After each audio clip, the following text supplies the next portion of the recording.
capítulo de número 41 e o verso de número 38. Gênesis 41, versículo 38. Glória a Deus.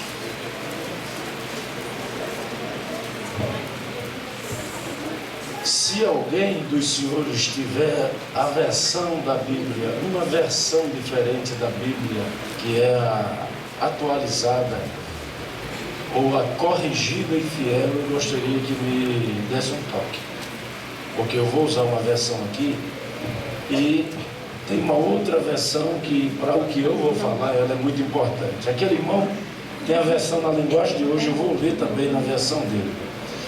Na versão corrigida diz o seguinte, Gênesis 41 e 38. E disse Faraó aos seus servos: acharíamos um varão como este, em quem haja o Espírito de Deus?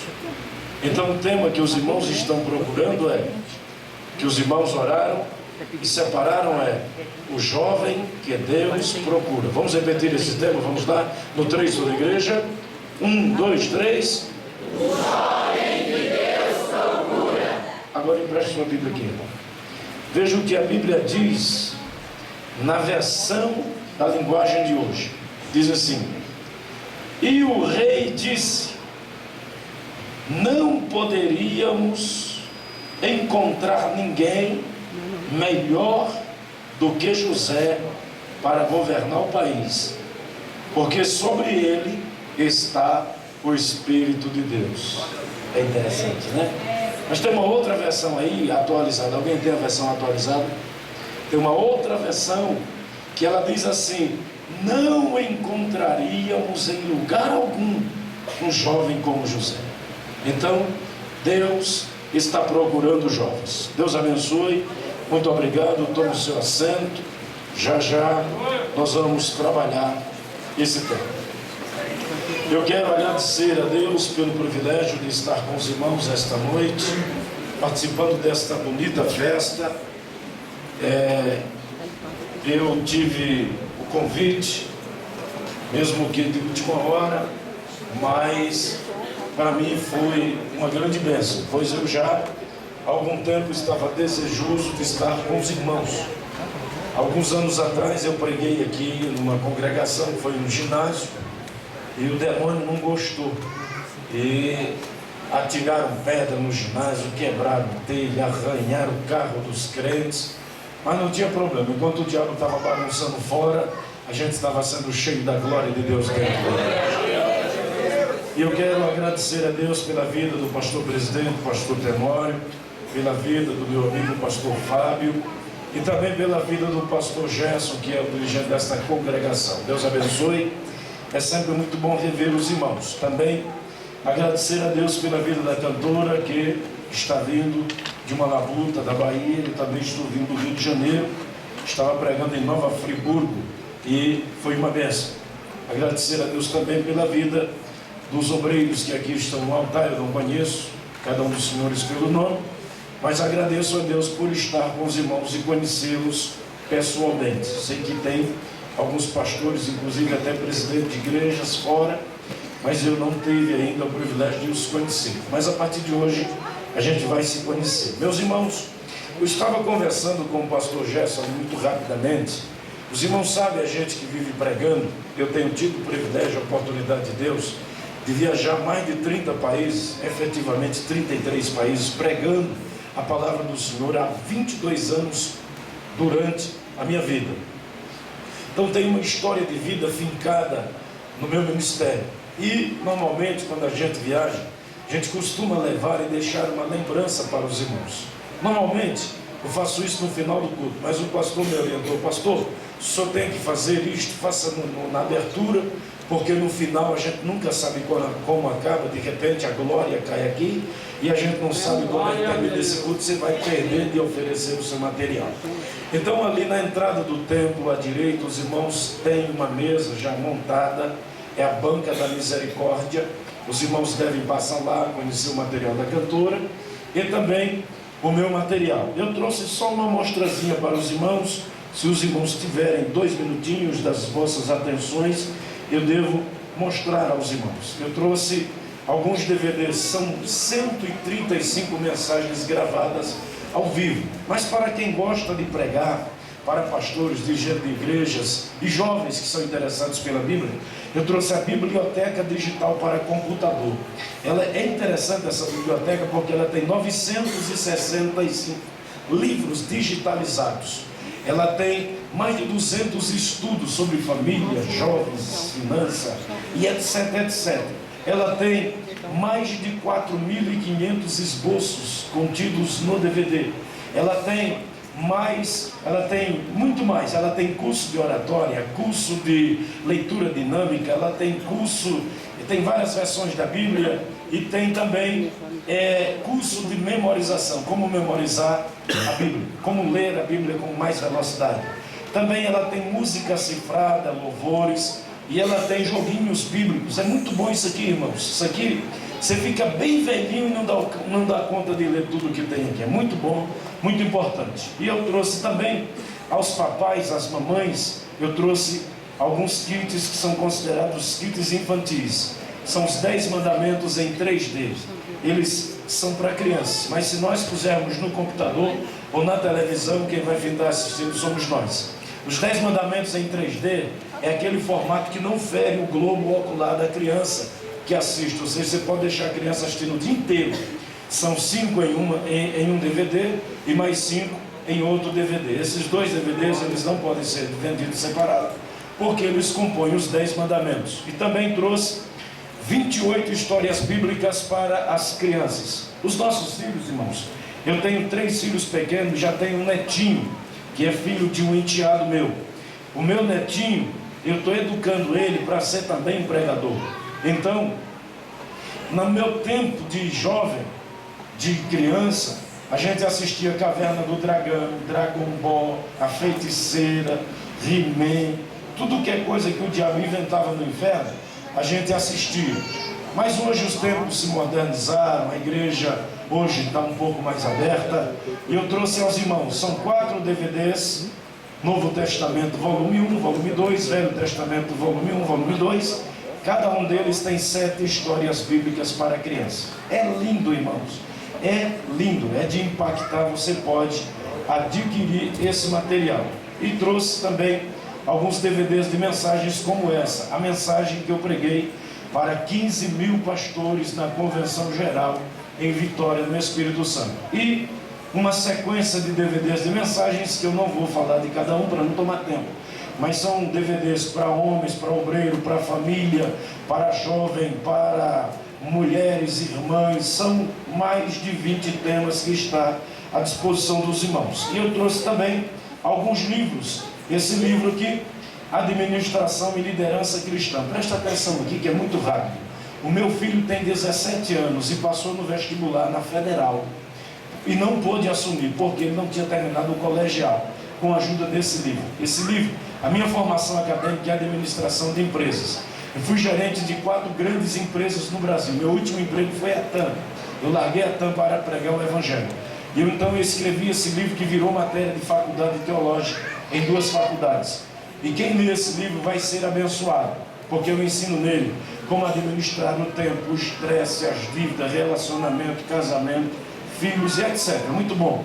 Para jovens que estão encalhados na igreja, namoro, noivado e casamento. É uma bênção do céu. E também temos um outro livro, Evangelismo e Discipulado. Presta atenção, ninguém faz isso. É passo a passo o evangelismo e passo a passo o discipulado. Também virou matéria na faculdade teológica. Esse livro, irmão, eu ensino como ganhar um seixinoeiro, Hare Krishna, testemunha de Jeová, o adventista, o mórmon, o maçom, um judeu, um muçulmano. Eu ensino como ganhar ele para Jesus, como chegar no assunto da salvação, passo a passo. E depois como discipular, quais os textos da Bíblia que ele pode ler, quantas visitas ele deve receber, quem pode adotá-lo como pai espiritual. É muito bom. Esse livrinho de evangelismo, ele é tão bom, mas tão bom, que eu estou dando seminário em algumas igrejas do Brasil sobre ele. Ele é tão bom o livrinho, que eu escrevi um capítulo especial assim, ó, como ganhar a minha sogra para Jesus. O livro é bom mesmo, você pode comprar, você vai gostar. E por último, para os obreiros, é um calhamaço, não é um livro. 366 esboços bíblicos. Por que os 6, pastor? Porque o ano tem 365 dias e tem um ano bissexto. Então até para o ano bissexto tem um esboço. Para os obreiros que dirigem culto, igreja, cooperadores, é muito bom pegar esse livro e adquirir, porque você tem uma mensagem nova para cada dia. Amém.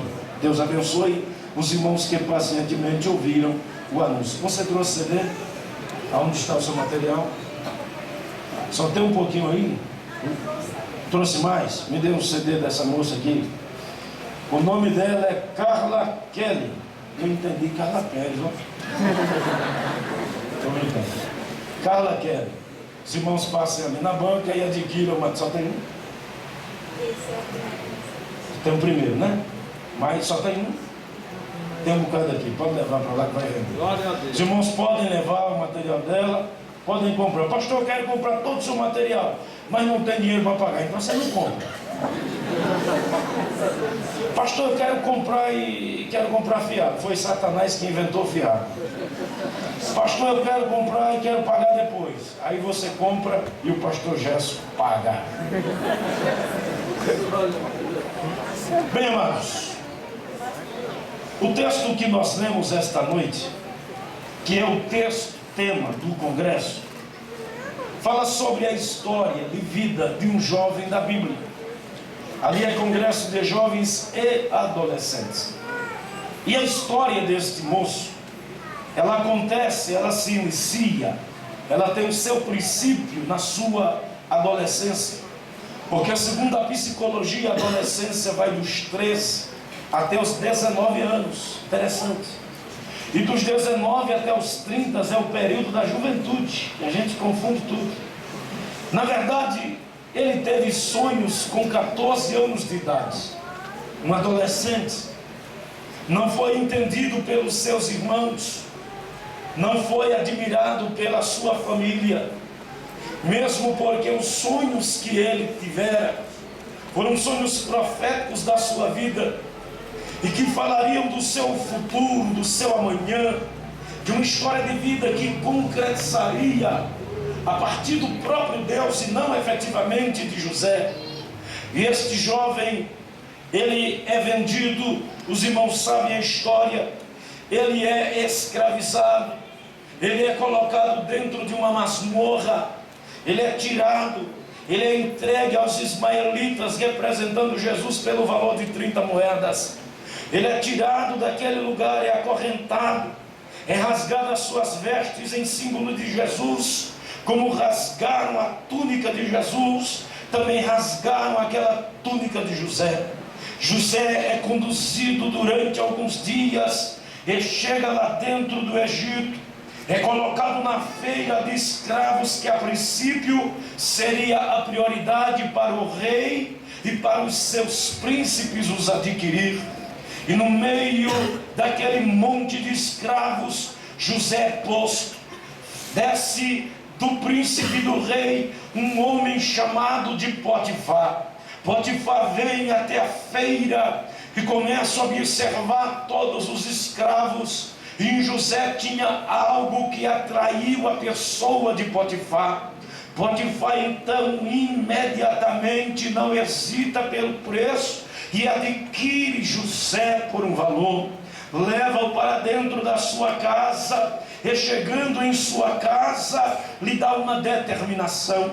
E a determinação de Faraó era que José não olhasse para a sua esposa, uma mulher belíssima, uma mulher que fora tirada do harém do rei para ser esposa de Potifar, um príncipe de Faraó. José então não se encanta com a beleza física daquela mulher, porque o moço que Deus procura não pode ser dado à carnalidade. José não era carnal, José não tinha a sua visão voltada para as coisas humanas, para as coisas materiais, nem bem como para as coisas físicas. Era um jovem que tinha a sua vida intrinsecamente ligada e fundamentada fundamentada na vontade de Deus, pautada numa vida de conduta espiritual. A Bíblia Sagrada nos diz então que a mulher de Potifar põe os olhos sobre José. A Bíblia usa este termo exato que eu estou dizendo aos irmãos.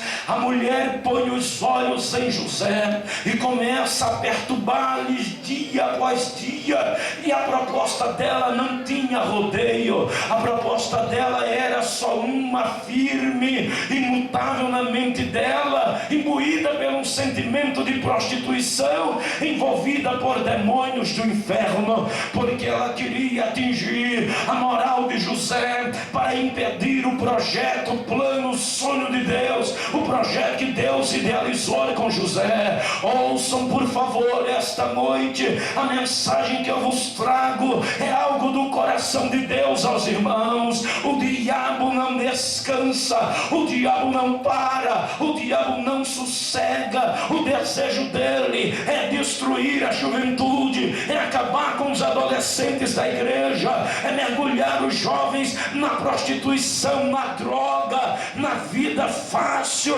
no crime, para tentar impedir, roubar e de alguma maneira estagnar, paralisar o plano de Deus na vida de cada jovem da igreja.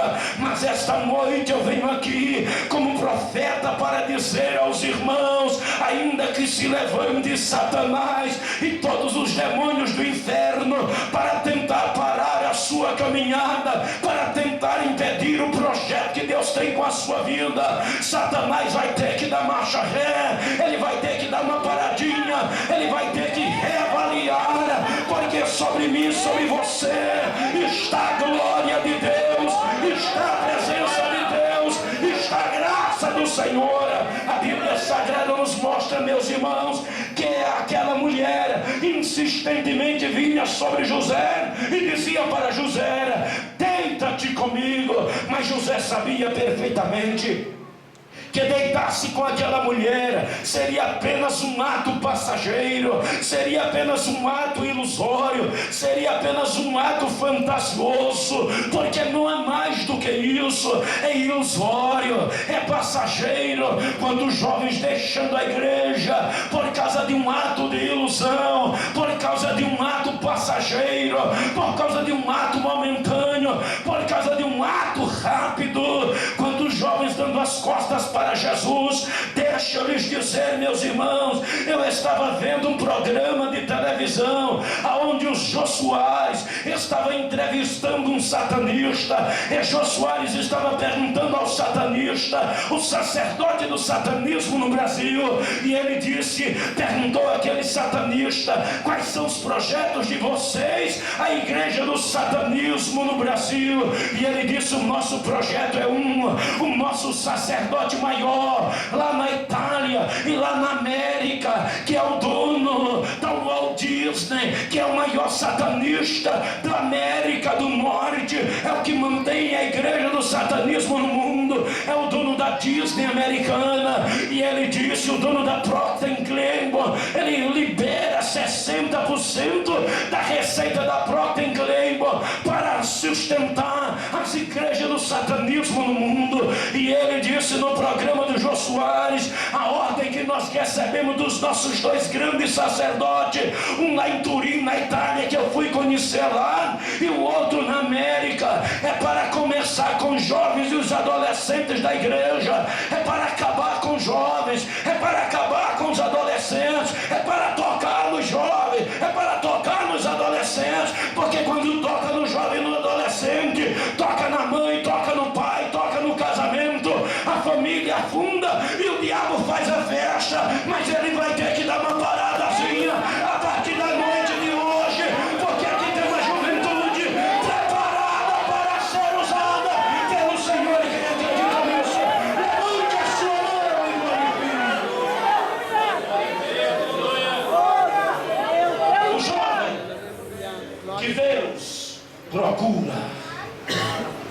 E ali estava José, aquele jovem diante de Deus, e diante de um grande desafio, dizer não para um momento. Olhe para alguém que está perto de você e diga: tenha coragem de dizer não por um momento. Diga para ele: diga não no momento de maior tentação, diga não no momento de maior dificuldade, diga não no momento de maior desafio. E o que vai acontecer comigo quando você disser não? Se prepare para ser honrado por Deus, se prepare para ser honrado por Deus, se prepare, porque quem vai te honrar não é o pastor Gerson, que não pode estar 24 horas do dia com você. Quem vai te honrar não é o pastor, o presidente da igreja. Quem vai te honrar não é o pregador que está aqui essa noite. Quem vai te honrar é aquele que escreveu a tua história, é aquele que marcou a tua vida, é aquele que te chamou, é aquele que te ungiu, é aquele que te vocacionou. É ele que vai te honrar. Quem quer ser honrado por ele, levante a sua mão e glorifique a Jesus.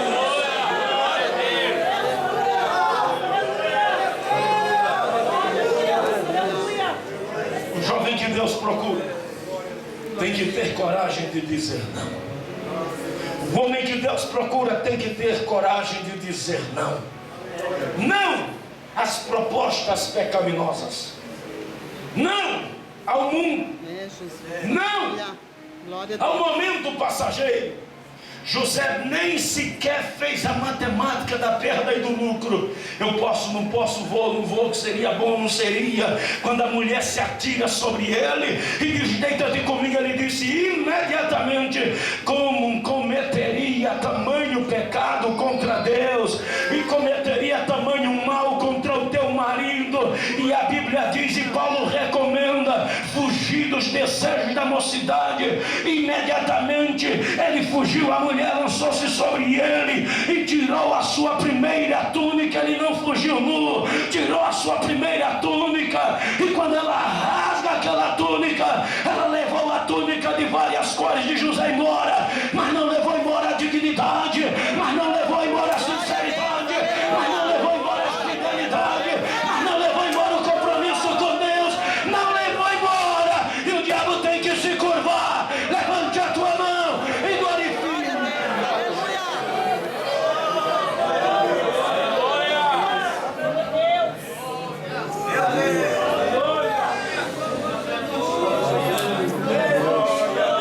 Ela entrega a túnica na mão do marido dela. O Potifar pega a túnica. Agora pense comigo, viaje comigo um pouco e comece a pensar.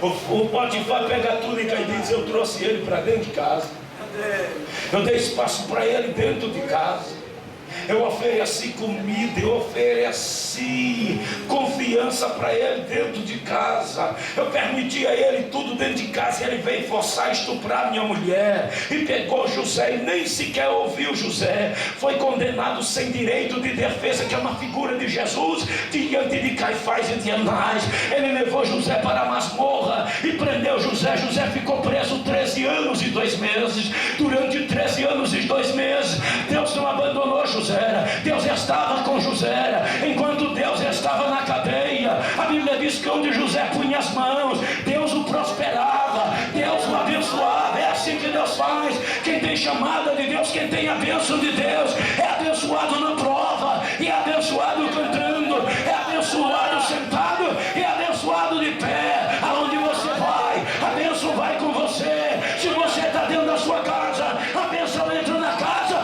por causa de você. Se você trabalha numa empresa, a bênção chega lá através de você. Aonde você estiver, a bênção do Senhor está sobre a sua vida. Dê uma olhadinha para alguém que está pertinho de você e declare essa palavra de Deus para ele e diga: a bênção de Deus está sobre você, a bênção de Deus está sobre você, a bênção de Deus está sobre você, a bênção de Deus está sobre você. Só quem acredita nisso, deixa eu ouvir o glória, deixa. Abre essa boca agora.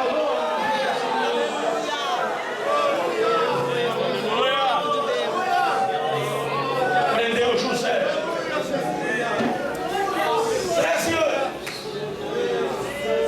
e 2 meses, achando que estava fazendo justiça. Mas homem algum, Jó escreveu isso. Eu queria que os irmãos ouvissem isso. homem algum pode mudar o projeto de Deus. Jó disse: antes eu te conheci apenas de ouvir falar, mas agora os meus olhos te veem, os meus lábios te louvam. Bem sei que tudo podes e que nenhum dos teus projetos podem ser impedido. Aponte o dedo para a pessoa que está pertinho de você e diga para ele, declare para ele, profetize para ele, profetize para ela: o projeto de Deus está de pé com você. O projeto de Deus está de pé, está de pé, está de pé.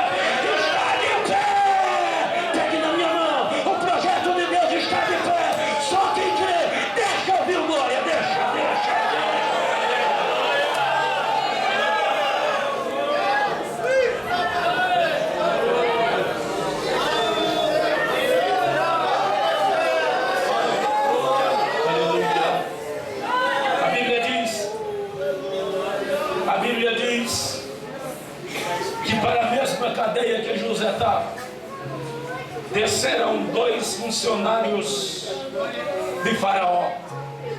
Você acredita em coincidência?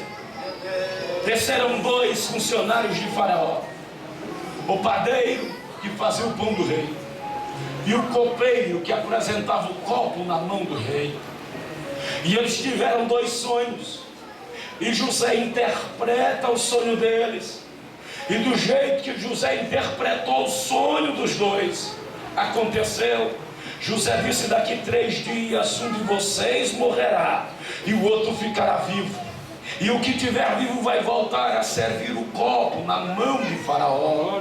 Porém, eu quero lhe pedir, quando você estiver diante do rei, lembre-se de mim, lembre-se de mim. Era a parte humana de José pedindo ajuda. Quantas vezes a gente procura ajuda de uma pessoa, ajuda de um companheiro, ajuda em outro, ajuda de uma amiga, uma irmã da mocidade, de um jovem da mocidade, e às vezes por nós pedimos ajuda e abrimos a boca, o nosso projeto de vida se torna vulnerável, conhecido por todos. Um zomba, outro critica, outro ergue a cabeça, outro meneia a cabeça, outro balança a cabeça e diz: não é para ele, não é para ela, não dá, ele não tem vocação, não tem estilo, não tem jeito, não é para ele. Quem diz se dá, se pode, se é e se não é, não sou eu, não é você, é o dono da igreja, é Deus quem elege na sua presciência aqueles que ele quer usar. Tem pessoas que olham para mim e olham para você e balançam a cabeça dizendo: não dá, não é Genildo. Alguém olhou para mim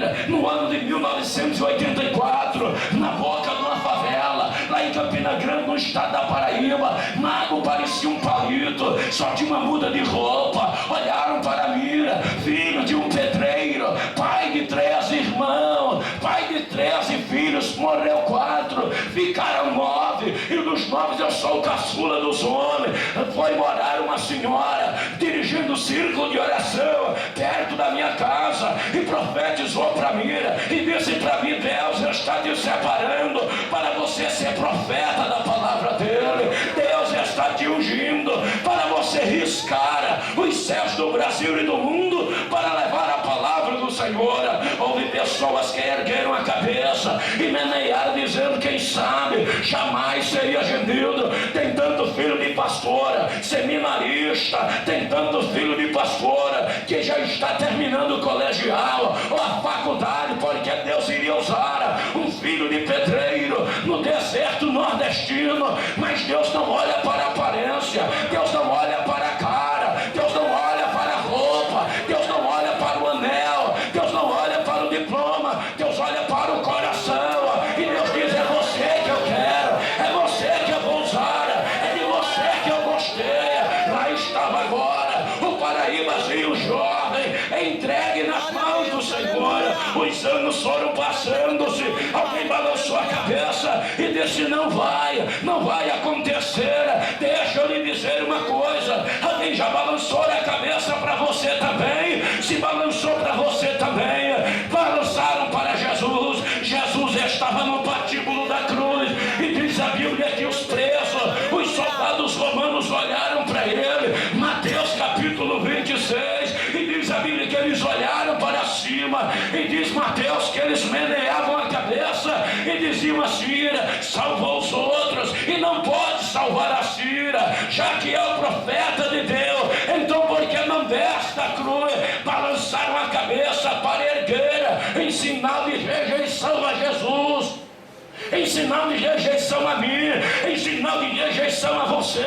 Mas deixa eu lhe dizer uma palavra: todas as vezes que alguém meneia a cabeça, desaprovando a mim ou a sua vida, rejeitando a mim ou a sua vida, nada mais está fazendo do que cooperando conosco. Pastor, porque quando alguém faz a Cira, aí a Bíblia diz no Salmo 12, o versículo 5: por causa da opressão do pobre e do gemido do necessitado, me levantarei agora, diz o Senhor. Quando alguém meneia a cabeça e diz: não dá, não pode, não vai, já o vou levanta do trono, dá uma olhadinha para baixo e diz: repete, não vai. Ele diz: vai. Não canta, ele diz: canta. Não ele diz: não prega, ele diz: prega, porque quem chamou fui eu, quem batizou fui eu, quem perdoou fui eu, quem escreveu. Levante a mão, levante a mão, levante a mão.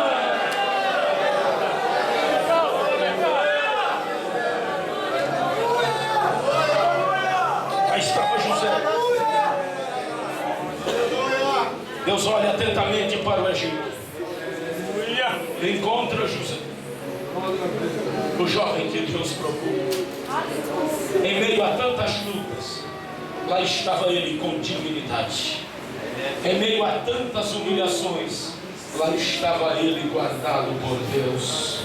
Aí diz a Bíblia que o copeiro chegou diante de Faraó e disse para Faraó a história do moço da cadeia. Faraó imediatamente manda que introduza o José à sua presença. Quando o José chega, o rei então lhe conta o sonho. Quando ele acaba de contar o sonho, verso 32, Gênesis 41, 32, aí José toma a rédea da situação toda e domina a situação, mapeia o Egito, a situação caótica, e mapeia o segredo da vitória. Ele diz: o sonho foi revelado a Faraó 2 vezes. É porque esta coisa é determinada de Deus, e Deus se apressa em fazê-la. Portanto, a Faraó, se proveja agora de um varão sábio, entendido, e ponha ele sobre a terra do Egito, constitua ele sobre governador de governadores, e junte o trigo de 7 anos, porque haverá 7 anos de fome e 7 anos de abundância. Pegue o trigo no período da abundância e guardem, porque a luta será grande. Faraó dá uma olhadinha para os seus sátrapas, para os seus feiticeiros, para os seus bajuladores, olha para eles e diz assim para eles, diz a Bíblia, verso de número 37, e esta palavra foi boa aos olhos de Faraó e aos olhos de todos os seus servos, ou dos seus conselheiros, que eram os feiticeiros. Eles viram José mapear a situação. Aí Faraó abriu a boca e disse: onde pois encontraríamos um jovem como José, em quem haja o Espírito de Deus? Esse moço tinha uma história pregressa para trás na presença de Deus. A primeira característica, a primeira condição que o jovem que Deus procura deve ter é que ele precisa de ter comunhão com Deus, comunhão com o Espírito Santo. Ouça por favor o que eu devo falar aos irmãos esta noite. Nós estamos vivendo dias em que as pessoas estão perdendo tempo em muitas igrejas chamadas de neopentecostais. Não sabem mais por que vem à igreja, não sabem por que estão no culto, não sabem por que são filhos de crente, não sabem para que tem a Bíblia, vivem perdidos, desnorteados, em muitos casos em igreja porque não tem o que fazer em casa, mas quando fica em casa só dá videogame, só dá computador, Facebook, Orkut, MSN, e o diabo vai encher da cabeça do jovem de lixo. Sabe qual é o primeiro desejo, o primeiro plano de Satanás? É cortar a comunhão da juventude da igreja com o Espírito Santo. Mas esta noite eu vim aqui para declarar aos senhores que Deus deseja renovar a nossa comunhão com Ele. Deus deseja ligar um fio de comunhão. Quem deseja isso para a sua vida, levante a sua mão e glorifique o nome de Jesus. Glória a Deus. Comunhão. Deus é fiel, aleluia. O que o mundo está procurando Não é demais uma moça dentro da igreja. O que o mundo está procurando não é demais um jovem dentro da igreja. Não, porque o movimento carismático está aí, na cidade vizinha daqui. Eles botam 30, 40, 50 mil jovens lá. O que o mundo está procurando é de um jovem que seja diferente na presença de Deus. E o que é o aspecto que nos faz ser diferente? É o corte do cabelo, pastor, também. É a Bíblia debaixo do sovaco, pastor, também. É a roupa vestida e longa também. Mas nós estamos falando no aspecto exterior. Vamos falar do interior. A diferença é a comunhão com o Espírito de Deus. A diferença é a presença do Senhor. Quem tem comunhão com o Espírito Santo, levante a sua mão.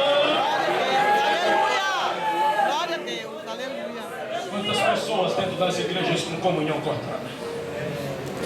Quantas pessoas que perderam o elo de comunhão com Deus? São crentes pela prática, são crentes pela técnica, são crentes que vêm à igreja segunda, terça, quarta, quinta, sexta, sábado, domingo, janeiro, fevereiro, março, abril, maio, junho, julho, agosto, setembro, outubro, novembro, dezembro, o ano todo, todos os anos, a vida inteira, mas perderam a razão de ser cristão. Não tem mais aquele desejo. Davi passou por isto. Chegou uma hora que quando Davi fez uma avaliação da situação, ele caiu de joelho diante de Deus e recitou o Salmo 51, e chegou no versículo de número 11, ele diz: Senhor, torna a dar-me a alegria da tua salvação.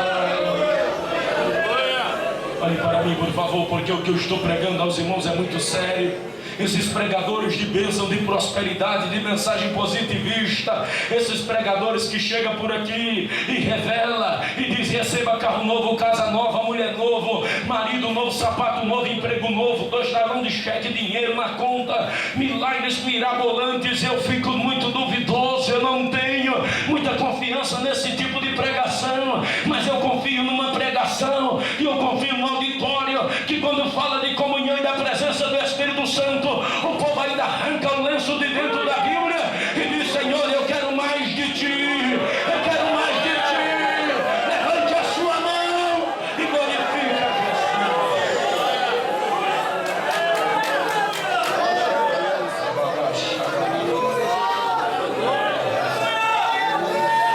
Teu nome, Pai. Aleluia. Oh, Pai amado, aleluia. A nossa comunhão não pode ser trocada por nada. A nossa comunhão não pode ser trocada quando é um rapaz por uma moça bonita. A nossa comunhão não pode ser trocada quando é uma moça por um rapaz bonito, mundano. A nossa comunhão não pode ser trocada por uma droga, por uma maconha na porta do colégio. A nossa comunhão com Deus não pode ser trocada